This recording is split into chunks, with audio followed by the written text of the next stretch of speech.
Good day to all students of linear algebra.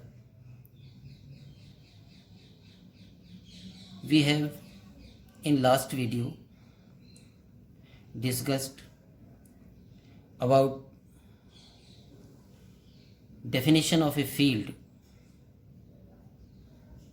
what a field is, and introduction to vector space. क्षेत्र पढ़ा था, क्षेत्र की परिभाषा को रिवाइज किया था और सदिश समष्टि क्या होता है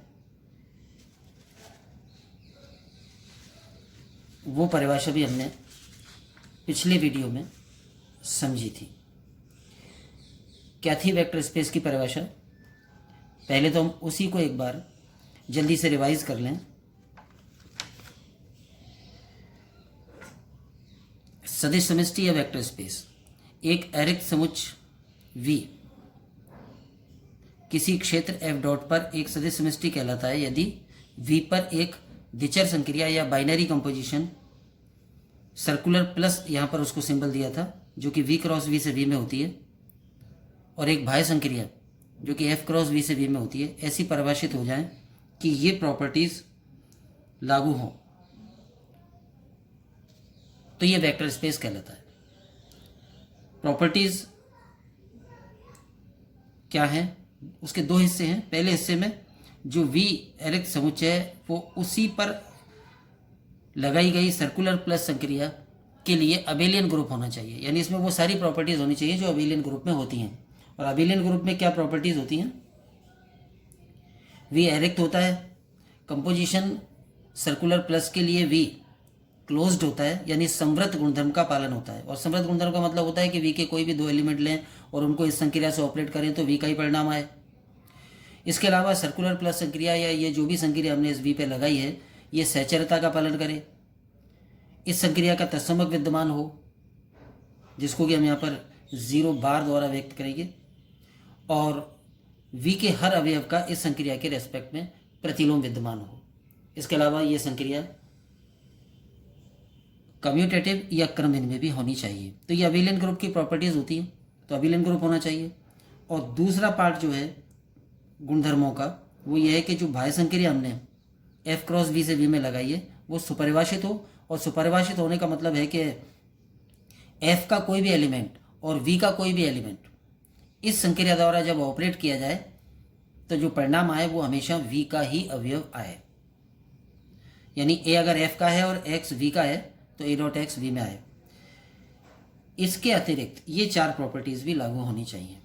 यहाँ A और B F के कोई भी दो एलिमेंट और X और Y V के कोई भी दो एलिमेंट है, तो पहली प्रॉपर्टी का मतलब है कि दो V के एलिमेंट्स का योग और उसको F के एलिमेंट से डॉट करें तो A dot X circular plus A dot Y आ जाए.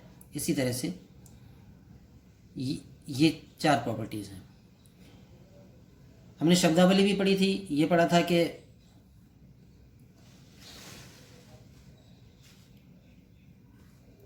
V के अवयव को सदिश कहते हैं और F के अवयवों को हम अदिश कहते हैं. ये केवल शब्दावली है. जो भी V समुच्चय है वो कोई भी समुच्चय हो सकता है, वो संख्याओं का समुच्चय हो सकता है, मैट्रिक्स का समुच्चय हो सकता है, फलनों का समुच्चय हो सकता है. लेकिन V में जो भी अवयव है उनको हम सदिश नाम देते हैं, वेक्टर नाम देते हैं. जो वेक्टर हमने पहले पढ़े हैं फिजिक्स में और मैथ्स में, जिनमें कि हम ये कहते हैं कि वो राशि जो जिसमें कि दिशा और परिमाण दोनों होते हैं वो सदिश होता है, और जिसमें केवल परिमाण होता है वो अदिश होती है. वो उस बात को छोड़ दें. यहाँ पर हम केवल ये कहें कि जो V सेट है, ये चाहे जो भी सेट है, इसके जो भी अवयव हैं वो सदिश कहलाते हैं, और जो फील्ड F साथ में लेते हैं उसके अवयव अदिश कहलाते हैं. इसके अलावा हमने शब्दावली में ये भी देखा था कि V की संक्रिया को सदिश योग कहते हैं, और V का जो तत्समक होगा उसको हम जीरो वेक्टर या शून्य सदिश कहते हैं. उसको हम सामान्यतः हम लिखेंगे 0 बार. क्षेत्र F की प्रथम संक्रिया जो है प्लस, उसको अदिश योग, और द्वितीय संक्रिया जो डॉट है उसको अदिश गुणन कहते हैं.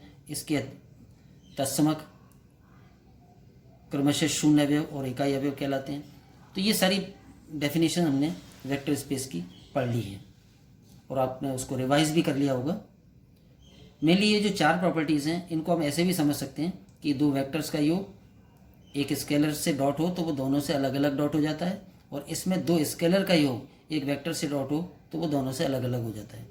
और इसमें एक वेक्टर को एक स्केलर से डॉट करें और प्राप्त वेक्टर को पुनः एक स्केलर से डॉट करें, या उन दोनों स्केलर्स को पहले आपस में डॉट कर लें और वो एक स्केलर बन जाएगा, और उसे एक स्केलर को सीधे वेक्टर से डॉट कर दें तो परिणाम सेम आता है। और फोर्थ प्रॉपर्टी में जो फील्ड का गुणनफल समक होता है उसको किसी भी वेक्टर से डॉट करें तो वही वेक्टर आता है। तो ये सारी प्रॉपर्टीज लागू हों तो ये एरिक समुच्चय V क्षेत्र F पर सदिश समष्टि कहलाता है। ये हमने वेक्टर स्पेस में पढ़ा है। वेक्टर स्पेस में की डेफिनेशन पढ़ते समय हमने कन्फ्यूजन ना हो इसलिए संक्रियाओं को अलग अलग सिंबल से व्यक्त किया था। जैसे जो V की संक्रिया है उसको सर्कुलर प्लस कहा था, और F की जो प्रथम संक्रिया है उसको ऑर्डिनरी प्लस नाम दिया था। इसी तरह से जो F की जो सेकंड कंपोजिशन होती है उसको हमने ऑर्डिनरी डॉट सिंबल दिया था, साधारण डॉट, और भाज्य संक्रिया जो F क्रॉस V से V में होती है उसको हमने सर्कुलर डॉट सिंबल दिया था। लेकिन अब हम संकेतों का सरलीकरण करेंगे और सिंबल्स में हम ये करेंगे कि जो V का प्लस है उसको भी प्लस द्वारा ही व्यक्त करेंगे, और F का जो प्लस है पहली संक्रिया उसको भी प्लस सिंबल द्वारा ही व्यक्त करेंगे। F की जो सेकंड संक्रिया है उसको डॉट द्वारा व्यक्त करेंगे, और जो भाज्य संक्रिया है उसको भी डॉट द्वारा ही व्यक्त करेंगे, यानी उसको सर्कुलर डॉट नहीं लिखेंगे। 2 अलग अलग संक्रियाओं को सेम सिंबल देने के बाद भी यहाँ कोई कंफ्यूजन नहीं होगा, क्योंकि एलिमेंट्स का हमें पता होता है कि एलिमेंट्स किसके हैं, और एलिमेंट्स जिसके हैं उनके बीच में उसी से संबंधित संक्रिया लगेगी। जैसे अगर A और B F के एलिमेंट्स है और उनके बीच में प्लस लग रहा है तो इस स्वतः माना जाएगा कि F का प्लस है, और अगर X और Y V के अवयव हैं और इनके बीच में प्लस लग रहा है तो ये V का प्लस माना जाएगा। अगर एक F का अवयव और एक V का अवयव के बीच डॉट लग रहा है तो ये स्वतः माना जाएगा कि ये एक्सटर्नल कंपोजिशन या भाज्य संक्रिया है, और अगर दोनों F के अवयवों के बीच में डॉट लग रहा है तो ये F का डॉट माना जाएगा। इसलिए 4 संक्रियाएं 2 ही सिंबल से काम चलाएंगे। तो ये वेक्टर स्पेस के बारे में जो कुछ हमने इससे पहले पढ़ा था वो मैंने रिवाइज किया है। अब हम वेक्टर स्पेस का एक प्राइम एग्जांपल सॉल्व करेंगे। वेक्टर स्पेस तो पढ़ लिया हमने, एक समुच्चय जो किसी क्षेत्र F पर वेक्टर स्पेस होता है, लेकिन उसका एग्जांपल लें तो वेक्टर स्पेस का जो प्राइम एग्जांपल है वो ये है।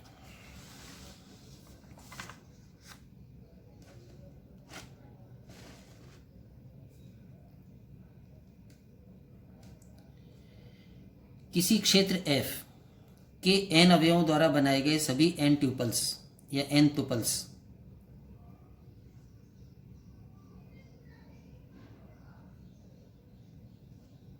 का समुच्चय Vn, जिसकी डेफिनेशन हम इस तरह देंगे, set of vector alpha is equal to n component वाला वेक्टर a1 a2 an, जहां all the n components are elements of F। ये एक सेट बनाया है, जैसे ऑर्डर पेयर होते हैं। अगर V एक सेट है तो V क्रॉस V, जिसको कि हम V2 भी कह सकते हैं, ये हो जाता है ऑर्डर्ड पेयर्स का सेट, यानी अल्फा इज इक्वल टू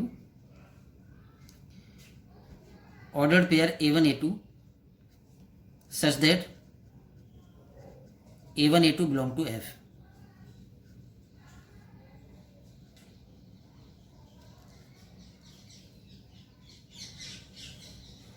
ये V क्रॉस V नहीं, F क्रॉस F होगा, F क्रॉस F, क्योंकि दोनों एलिमेंट F के हैं। तो ये F के अवयवों द्वारा बनाए गए क्रमित युग्मों का समुच्चय हो गया, और इसको हम नाम देते हैं यहाँ पर V2। तो जैसे क्रमित युग्म यानी 2 कंपोनेंट वाला वेक्टर, ये दूसरा नाम दे सकते हैं इसको। इसी तरह से 3 कंपोनेंट वाले वेक्टर हो सकते हैं, a1 a2 a3, जहाँ तीनों कंपोनेंट फील्ड के अवयव हों। ऐसे 4 कंपोनेंट वाले वेक्टर हो सकते हैं। तो इसी तरह से एक जनरलाइज रूप में लें तो n कंपोनेंट्स वाले वेक्टर लें, a1 a2 an। तो n कंपोनेंट वाले ये जो वेक्टर्स हैं इसको हम कहते हैं n ट्यूपल। n ट्यूपल तो n ट्यूपल्स का सेट यानी फील्ड f के अवयवों द्वारा बनाए गए सभी n ट्यूपल्स का सेट, ये सेट यहाँ पर हमने Vn लिया है। तो Vn में इस प्रकार के एलिमेंट होंगे, यानी n कंपोनेंट वाले वेक्टर होंगे जिनको नाम हमने अल्फा दे दिया या कोई भी नाम दे देंगे। n कंपोनेंट वाले वेक्टर होंगे, कंडीशन केवल इतनी होगी कि सभी n कंपोनेंट जो भी फील्ड है उसके अवयव होने चाहिए। तो ये तो हो गया Vn एक सेट। इस सेट को वेक्टर स्पेस प्रूव करना है क्षेत्र f पर। f कोई क्षेत्र है तो संक्रिया लगेंगी, तो वो क्या है उनको डिफाइन कर रखा है। एक तो संक्रिया हमें Vn के लिए चाहिए, जिसको कि हमने डेफिनेशन में सर्कुलर प्लस लिखा था कि Vn के दो एलिमेंट ऑपरेट करने पर क्या आता है। तो जैसे Vn का एक अवयव है ये n कंपोनेंट वाला एक वेक्टर, और Vn का दूसरा अवयव है ये n कंपोनेंट वाला एक वेक्टर, दोनों को Vn की संक्रिया प्लस द्वारा ऑपरेट करेंगे तो करस्पॉन्डिंग कंपोनेंट्स जुड़ जाएंगे, यानी इसका पहला और इसका पहला कंपोनेंट जुड़ के पहला कंपोनेंट बन जाएगा, दूसरा और दूसरा कंपोनेंट जुड़ के दूसरा, इसी प्रकार आगे। तो इस तरह से दो वेक्टर ऐड किए जाएंगे, यानी ये संक्रिया की परिभाषा दी है। इसे हम कहेंगे सदिश योग, जो कि Vn की संक्रिया है। बाह्य गुणन या एक्सटर्नल कंपोजिशन की परिभाषा ये है, ये एक वेक्टर है a1 a2 an, यानी Vn का अवयव है, और a f का अवयव है फील्ड का, यानी स्केलर है। तो स्केलर a को इस वेक्टर से डॉट करेंगे यानी बाह्य संक्रिया द्वारा ऑपरेट करेंगे तो ये वेक्टर प्राप्त होगा, ये v का अवयव है। क्या किया गया है इसमें, जो स्केलर a था वो इस वेक्टर के प्रत्येक कंपोनेंट से गुणा हो गया। गुणा हो गया का मतलब यहाँ पे a और a1 के बीच जो संक्रिया है वो हमने शो नहीं की है, वो फील्ड की गुणन संक्रिया है, फील्ड की सेकंड कंपोजिशन है। और ये जो डॉट है ये बाह्य संक्रिया है जो कि f क्रॉस Vn से Vn में लगेगी।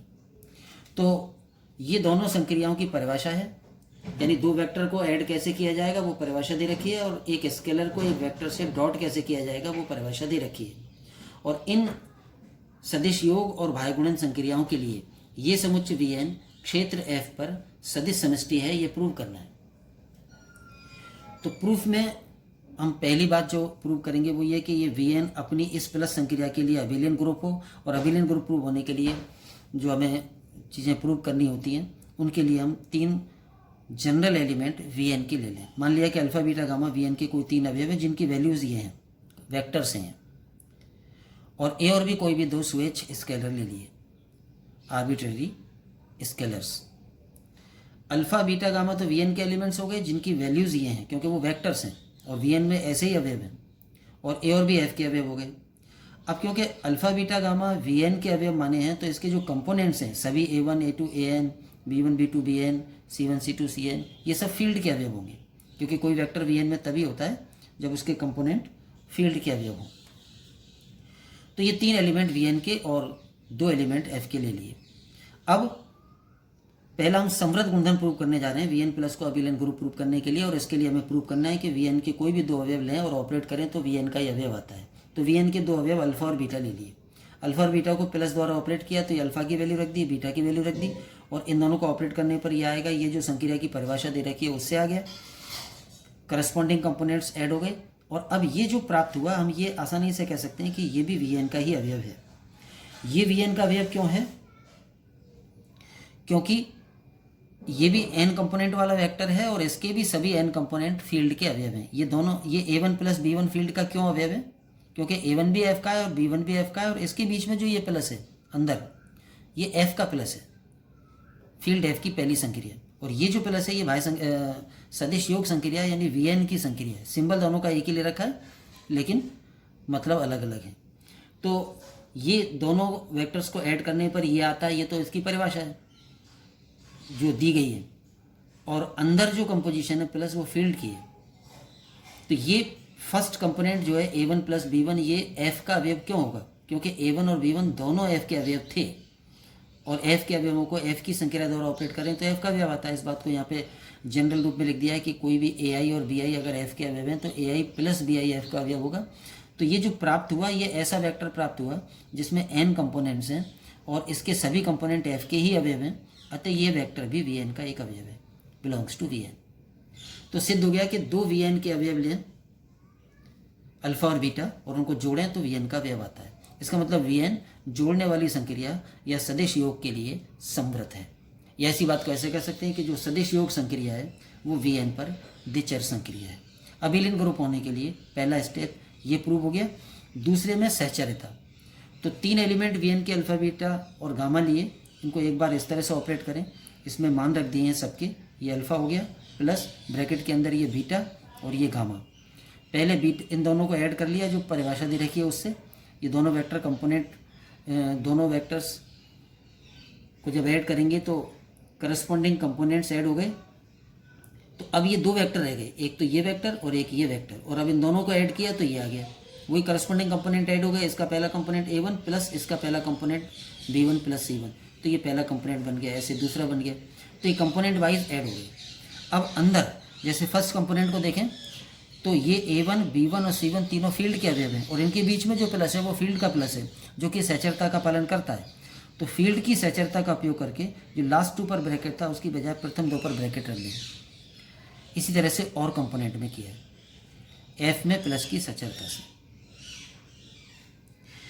अब इस एक वेक्टर आ गया, ये इस एक वेक्टर को 2 वेक्टर्स में तोड़ दें, ब्रेक कर दें।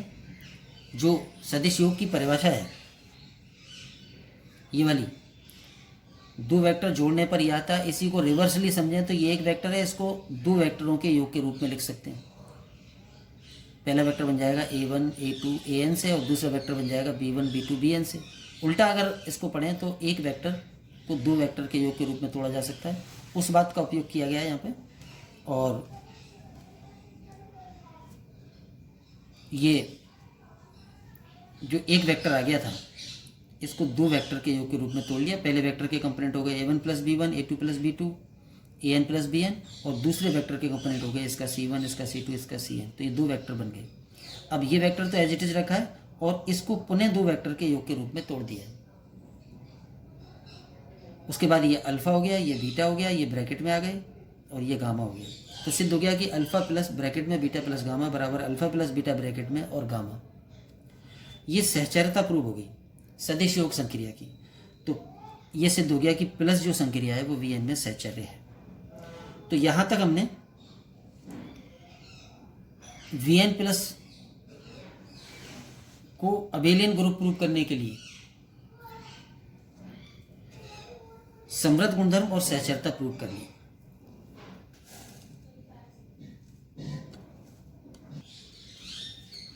अब हम सदिश योग संक्रिया की क्रमन्वयता प्रूव करेंगे। तो वी एन के 2 अवयव अल्फा प्लस बीटा, अल्फा और बीटा का मान रख दिया, दोनों को संक्रिया की परिभाषा द्वारा ऑपरेट कर दिया। अब अंदर a1 प्लस b1 को b1 प्लस a1 लिख दिया है फील्ड में क्रमन्वयता से। ये जो प्लस है वो फील्ड का प्लस है और फील्ड के प्लस की क्रमन्वयता से a1 प्लस b1 को b1 प्लस a1 लिख देंगे। इसी प्रकार आगे। अब ये एक वेक्टर जो प्राप्त हुआ इसे 2 वेक्टर्स के रूप में ब्रेक कर देंगे।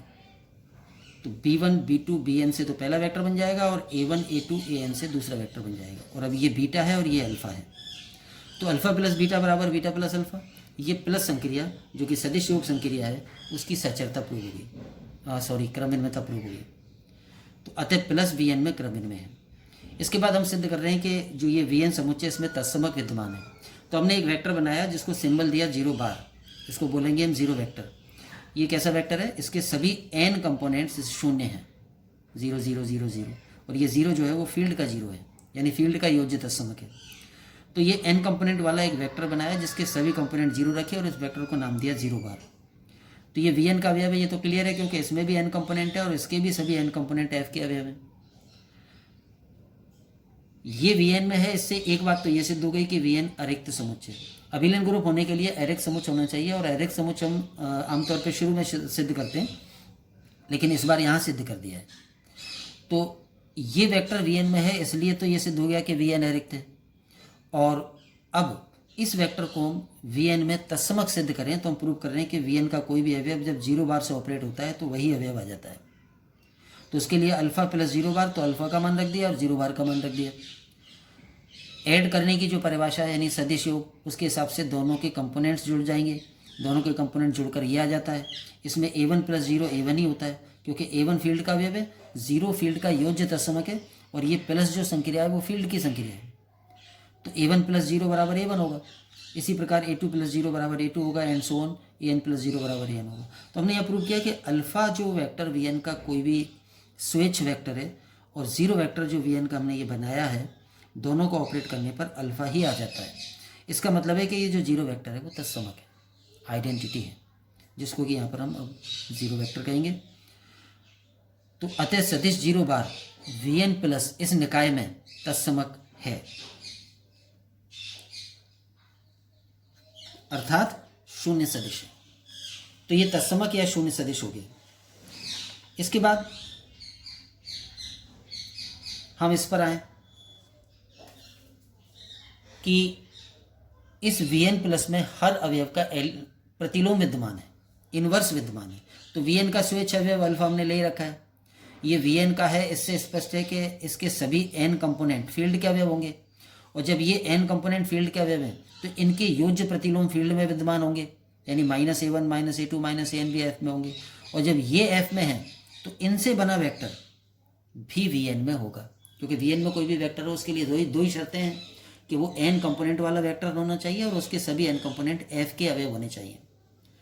तो ये जो वेक्टर बनाया है जिसको हमने नाम दिया है माइनस अल्फा, जिस वेक्टर के कंपोनेंट a1 a2 an है उसको नाम दिया है अल्फा, तो जिस वेक्टर के कंपोनेंट -a1 -a2 -an है उसको नाम दिया है माइनस अल्फा।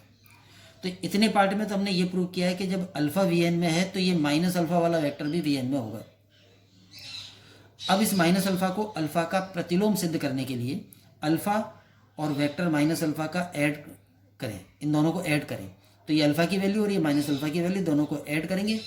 तो ऐड करने की परिभाषा अनुसार कंपोनेंट वाइज ऐड होता है, इसका पहला कंपोनेंट और इसका पहला कंपोनेंट ऐड हो जाएगा, तो a1 और -a1 का जोड़ a1 -a1, इसी प्रकार a2 -a2 and so on, और फिर a1 -a1 जीरो होता है, तो ये आ गया, और ये जीरो वेक्टर है। जीरो वेक्टर का मतलब इस vn प्लस निकाय में तत्समक है। तो यहाँ सिद्ध हुआ कि वेक्टर अल्फा और वेक्टर माइनस अल्फा सदिश योग द्वारा ऑपरेट होने पर तत्समक प्राप्त हो जाता है। इसका मतलब हुआ कि माइनस अल्फा अल्फा का प्रतिलोम है। तो अतः प्रत्येक alpha is equal to this का vn में प्रतिलोम minus alpha is equal to this विद्यमान है, यानी जितने भी vn में अवयव हैं अल्फा सबके प्रतिलोम मौजूद होंगे, और प्रतिलोम क्या होंगे, उस वेक्टर के कंपोनेंट्स को नेगेटिव कर दें, कंपोनेंट्स का चिन्ह बदल दें, तो जो नया वेक्टर बनेगा वो वेक्टर उस मूल वेक्टर का प्रतिलोम हो जाएगा। तो यहाँ तक सिद्ध हो गया कि जो निकाय vn प्लस बनाया था वो अबेलियन ग्रुप है। तो vn प्लस अबेलियन ग्रुप सिद्ध हो गया। ये वेक्टर स्पेस होने के लिए प्रथम बात पूरी हो गई।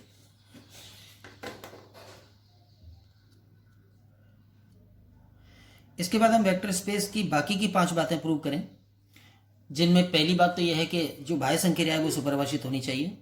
तो बाह्य संक्रिया सुपरिभाषित के लिए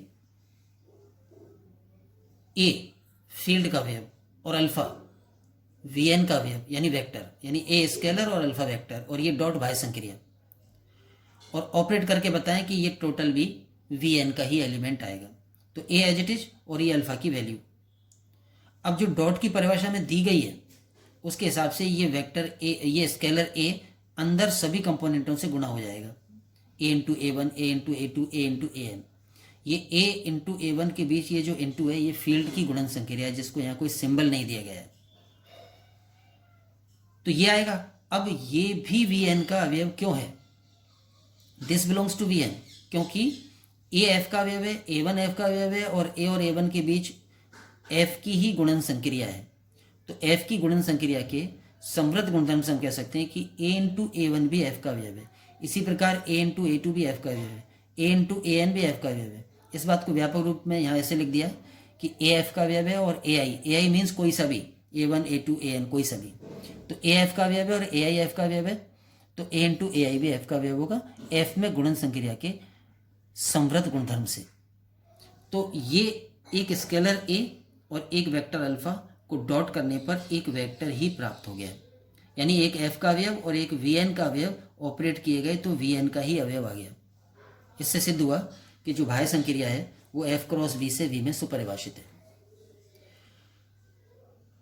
इसके सुपरिभाषित होने के बाद अब जो बाकी के 4 गुणधर्म है उनको प्रूव करना है, जिनमें पहला गुणधर्म है V1, जिसमें कि एक स्केलर और 2 वेक्टर्स लिए जाते हैं।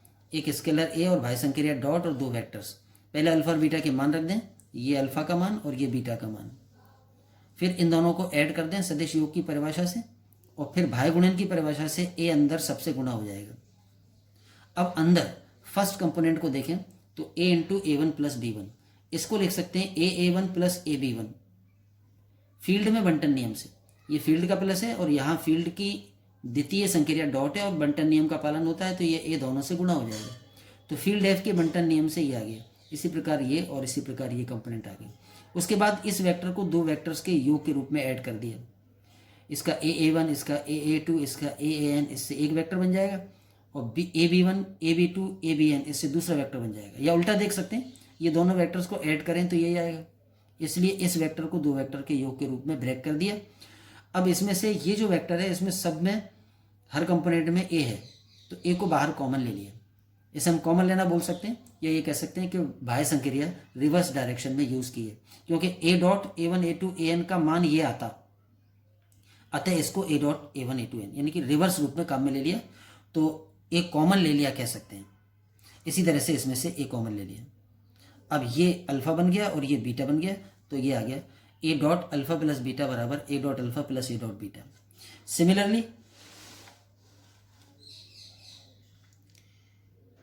सेकंड प्रॉपर्टी, इसमें दो आदेशों का योग लेते हैं और एक सदिश लेते हैं, तो दोनों आदेश एज इट इज और अल्फा का मान रख दिया, वेक्टर अल्फा का। अब इस डॉट की परिभाषा से ये स्केलर पूरा ए प्लस बी अंदर सभी कंपोनेंटों से गुणा हो जाएगा। A plus B into A1, A plus B into A2, A plus B into AN। अंदर राइट हैंड साइड से बंटन नियम काम में लेंगे, ए प्लस बी इंटू A1, तो ये A1 दोनों से गुणा हो जाएगा। A1 प्लस बी A1 आ जाएगा। ये एफ में बंटन से है, फील्ड में बंटन, अंदर जो ये प्लस है वो फील्ड का है। इसी प्रकार सेकंड कंपोनेंट, लास्ट कंपोनेंट, ये पूरा एक वेक्टर प्राप्त हो गया। इस वेक्टर को 2 वेक्टर के योग के रूप में ब्रेक कर दिया, जैसे कि इससे पहले भी हमने कई बार किया है। इन सब में से ए कॉमन निकल जाएगा, बाह्य संक्रिया रिवर्स डायरेक्शन में, और इन सब में बी कॉमन है तो वो आ जाएगा। उसके बाद A1 ये अल्फा हो गया और ये वेक्टर भी अल्फा ही है, तो आ गया कि A plus B dot alpha बराबर A dot alpha plus B dot alpha. यानी 2 स्केलर्स के योग को किसी वेक्टर से डॉट करें तो वो वेक्टर दोनों स्केलरों से अलग अलग डॉट हो जाता है।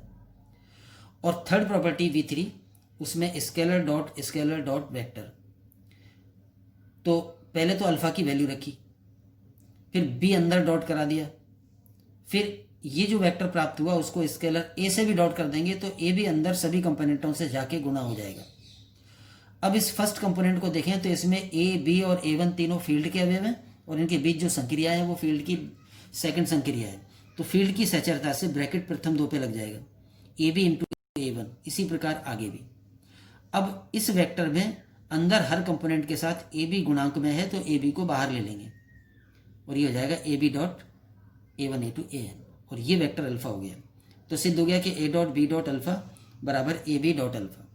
यानी किसी वेक्टर को किसी स्केलर से डॉट करें और प्राप्त वेक्टर को पुनः एक स्केलर से डॉट करें, तो ये राशि इसके बराबर है कि पहले दोनों स्केलरों को ही आपस में गुणा करके एक स्केलर बना लें और उसे एक स्केलर को वेक्टर से सीधे डॉट कर दें।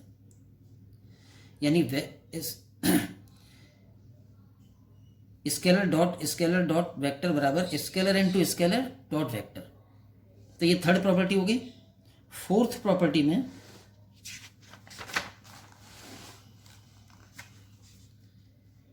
एफ का इकाई अवयव या गुणनतस्मक 1 है, तो 1 डॉट ए वेक्टर अल्फा, तो 1 डॉट अल्फा का मान, डॉट की परिभाषा से ये 1 अंदर सबसे जाके गुणा हो जाएगा। अंदर 1 फील्ड का गुणनतस्मक है और A1 फील्ड का अवयव है, तो 1 इंटू A1 A1 ही होगा, तो ये अल्फा ही प्राप्त हो गया। यानी 1 डॉट अल्फा बराबर अल्फा, यानी फील्ड के गुणनतस्मक को किसी भी वेक्टर से बाह्य संक्रिया द्वारा डॉट करें तो वही वेक्टर आ जाता है। ये चौथी प्रॉपर्टी। तो सारी प्रॉपर्टी सिद्ध हो गई। Vn अपनी प्लस संक्रिया या सदिश योग के लिए अबेलियन ग्रुप सिद्ध हो गया। उसके बाद बाह्य संक्रिया F क्रॉस Vn से Vn में सुपरिभाषित है, यह सिद्ध हो गया। और उसके बाद जो बाकी की 4 प्रॉपर्टीज़ होती हैं V1, V2, V3, V4 वो सब सिद्ध हो गई। तो अब यहाँ पर सिद्ध हो गया कि Vn क्षेत्र F पर सदिश समष्टि है। और इसी बात को सिंबॉलिकली ऐसे लिख देते हैं, Vn over F vector space है। तो ये वेक्टर स्पेस हो गया। ये जनरलाइज्ड एग्जांपल है वेक्टर स्पेस का। इसके पर्टिकुलर केसेस हम देख सकते हैं। पर्टिकुलर केसेस में जैसे अगर हम क्षेत्र F की बजाय क्षेत्र R लिया जाता, R मतलब set of all real numbers, तो Vn over the field R vector space हो जाता। जैसे ओवर द फील्ड F हुआ है, R हो जाता। अगर n का पर्टिकुलर मान लें, n बराबर 2, तो फिर सेट Vn का नाम V2 हो जाएगा। V2 का मतलब 2 कंपोनेंट वाले वेक्टर्स का सेट, यानी क्रमित युग्मों का समुच्चय। तो ये भी R पर वेक्टर स्पेस होगा, यानी V2 सेट ऑफ अल्फा बराबर A1 A2, जहाँ A1 A2 belong to R, और ये सेट V2 क्षेत्र R पर सदिश समष्टि होगा। n बराबर 3 लेंगे तो 3 कंपोनेंट वाले वेक्टर्स का सेट बन जाएगा, और ये भी वेक्टर स्पेस होगा। अगर हम फील्ड R की बजाय C ले लें, सेट ऑफ कॉम्प्लेक्स नंबर्स, तो Vn over C, V2 over C, V3 over C, ये भी वेक्टर स्पेस हो जाएंगे। तो इस तरह से ये वेक्टर स्पेस का डिटेल में हमने एक प्राइम एग्जांपल, एक जनरलाइज्ड एग्जांपल किया है, और उसके पर्टिकुलर्स ले लिए, यानी उससे डिडक्शन कर लिया, निगमन कर लिया, और निगमन करने से ये और भी बहुत सारे वेक्टर स्पेस के एग्जांपल्स आ गए। तो ये वेक्टर स्पेस का एक एग्जांपल हुआ। आज हमने एक एग्जांपल पढ़ा है, अन्य एग्जांपल अगले दिन पढ़ेंगे। आज के लिए इतना ही। Thank you.